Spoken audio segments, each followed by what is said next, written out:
Hello everyone, welcome to the Nakashima Technical Seminar. I'm Keita Fuji from Propulsion System Design Department, and our department is in charge of designing CPP propellers, Thunderstructure, and Ajima thrusters. Today, I'd like to talk about our challenges for autonomous ship. First, let me introduce the background. Recently, the development of autonomous ship has been active. These show several projects. Some of these are in already verification testing stage. In Japan, the Meguri 2040 has started, that's supported by the Nippon Foundation.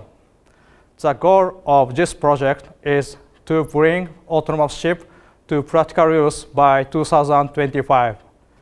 Then, why do we need the autonomous vessel?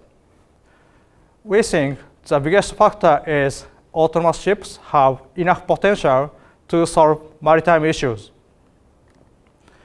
The first issue is maritime accident caused by human error. This figure shows causes of maritime accident. Around 80% of maritime accident caused by human error, such as misoperation, carelessness, or poor maintenance. On the autonomous ship, the machines intervene in most operations. Well-designed machine can operate quickly and accurately within designated area. So, if we can handle this characteristic well, autonomous ships have enough potential to solve this issue. The second issue is aging of crews and shortage of young crews. This figure shows age structure of crews working on Japanese domestic vessels. More than 50% of crews are over the 50 years old. On the autonomous ship, the workload and number of crews will be reduced, so autonomous ships have enough potential to solve this issue. Then, how can we realize the autonomous ship? In the field of automobile, the autonomous driving is further advanced. So, comparing automobile and ships, we can find some hints. There are some differences of characteristics, such as driving situation, maneuverability, and driving environment, and accessibility. By filling this gap, we think the realization of autonomous ship will come closer. The Nakashima can contribute to improve the maneuverability. We have some products that can improve the maneuverability, so today, let me introduce these products. Next, let me introduce CPP propellers. As you know, the CPP propeller is propulsor that can change the blade angle stepwise.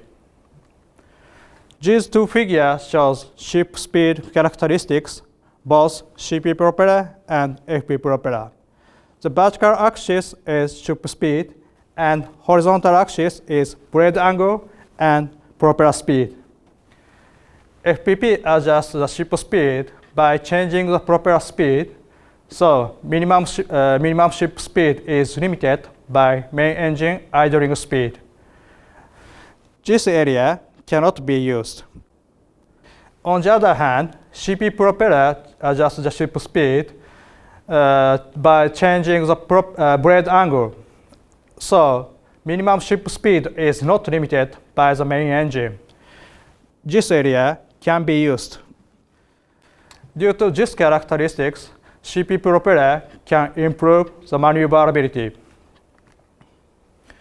We have two types of CPP propeller: XS type that's suitable for small-sized vessel, and XL type that's suitable for large-sized vessel.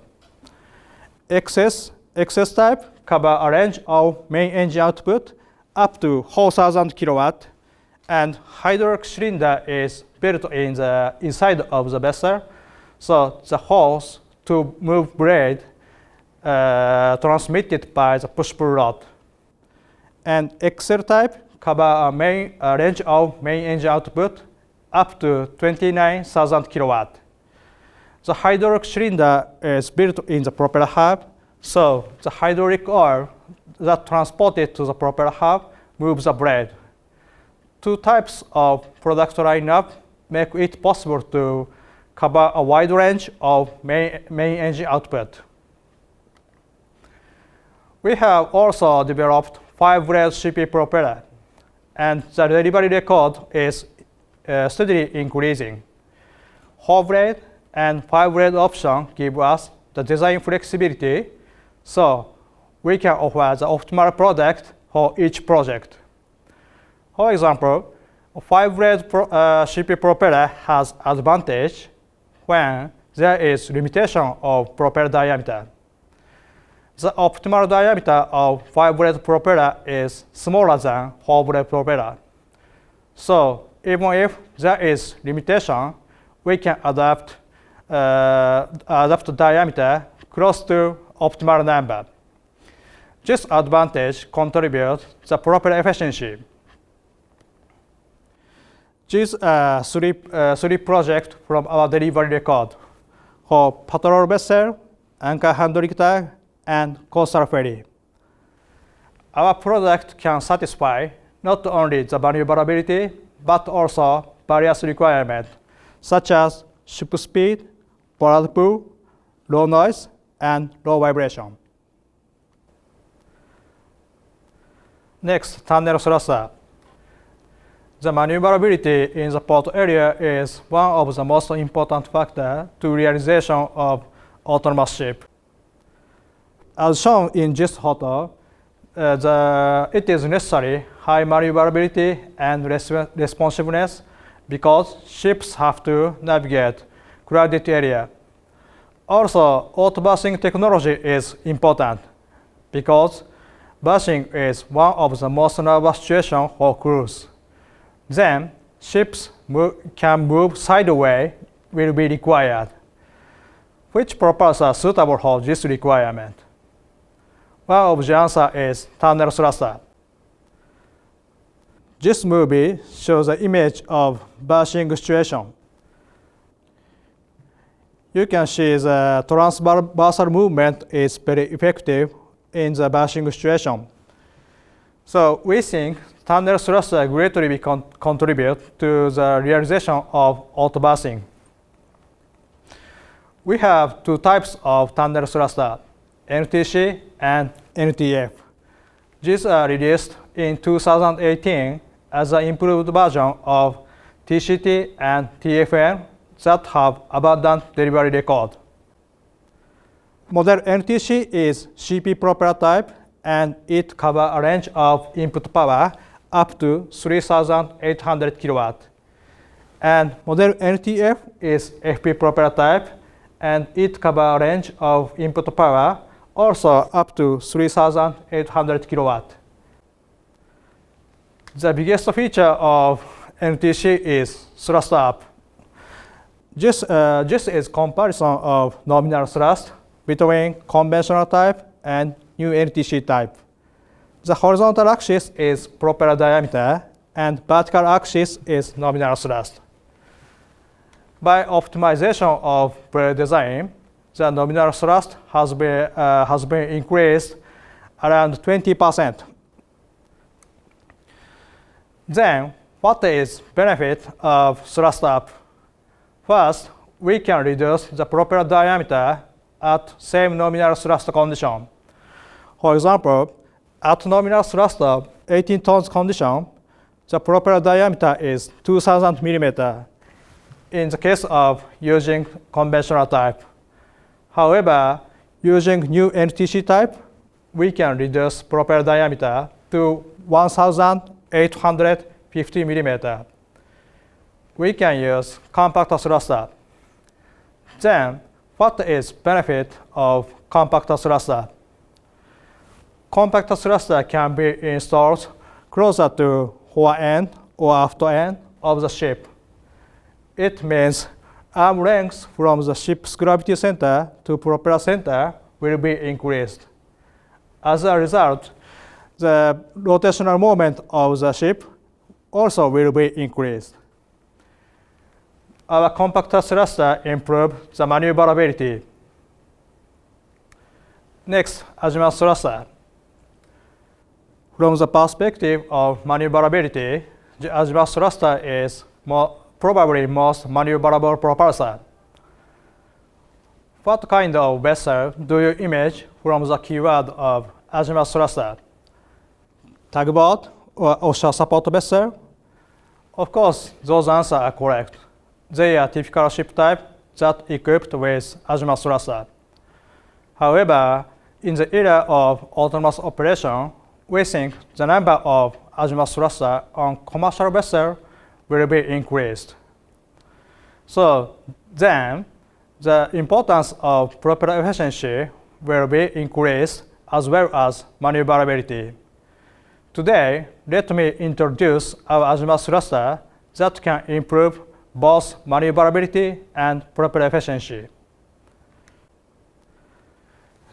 This is history of our azimuth thruster after 2000. The key point is they have contra-rotating propeller. Of course, we can provide normal single propeller type azimuth thruster. However, from the perspective of propeller efficiency, the CRP type has advantage. From 2001, we started developing the CRP pod in National Super Ecoship project. This type has two electric motors inside of pod-shaped casing, and each motor drives one propeller. So two sets of propeller and electric motor consist CRP. After that, from 2004, we started developing the mechanical type CRP azimuth thruster. This type has electric motor inside of the vessel, and the motor power transmitted to the propeller by gears. Two units of this type delivered to the domestic oil tanker, and after that, we have delivered this type to double-ended ferry. So we have delivered total 6 units of this type. After that, from 2006, we have started developing azimuth thruster for tandem CRP propulsion system. The first unit of this type delivered to the domestic cement carrier in 2010. After that, we have delivered total 4 sets of this type. Today, let me introduce this type of azimuth thruster. In this slide, I will explain the contra-rotating propeller. In this system, 2 propellers are mounted coaxially like this and rotate the opposite direction like this. The left figure shows flow of single propeller. There is rotational flow behind the propeller like this, and it leads to energy loss. And right figure shows flow of contra-rotating propeller. The aft propeller recovers the rotational flow from the forward propeller, so energy loss is minimized. This is typical example of tandem hybrid CRP propulsion system. Diesel CP propeller that driven by diesel engine installed as a forward propeller, and azimuth thruster that driven by electric motor is installed as a aft propeller. So hybrid means the combination of diesel engine and electric motor. This system has many advantages. First point is the propeller efficiency is improved by CRP. Second point is azimuth thruster can be used as a powerful stern thruster at harbor area. And third point is propulsion redundancy can be ensured by independent CPP and azimuth thruster. So we can adopt the single propeller hull form, so propulsion efficiency can be improved. The next point is electrical transmission losses. free electrical propulsion system can be inefficient due to the electrical transmission loss. However, in this system, where the CP propeller driven by diesel engine, so electrical transmission loss is relatively low. This system can improve maneuverability, propeller efficiency, and redundancy, so we think this is suitable for autonomous vessel. This is delivery record. We have delivered this system to cement carrier, domestic cargo vessel, and domestic passenger vessel. The passenger vessel has sister vessel, so we have delivered total whole unit of this type Azuma thruster. At the end of my presentation, let me introduce the condition monitoring. What are the major differences between conventional ship and autonomous ship? The answer is labor savings. Labor savings will make it difficult to manage products that have been done by engineers based on their experiences. So therefore, the condition monitoring will be required. Measurement technology is evolving at these technical levels. First step is measurement. The second step is to collect those measured data. Third step is to monitor in real time. And next step is to predict the condition and provide proper maintenance. The autonomous ship needs to have a system that can predict condition and provide proper maintenance through the condition monitoring. In order to confirm the health of CP propeller, Thunderstructure, and Azuma thruster, it is necessary to judge these data comprehensively: oil condition, vibration, temperature, and operational status. Consider the case that driftwood collide with the propeller and the load increase suddenly. We can check the sudden increase of load by the operational status monitoring data.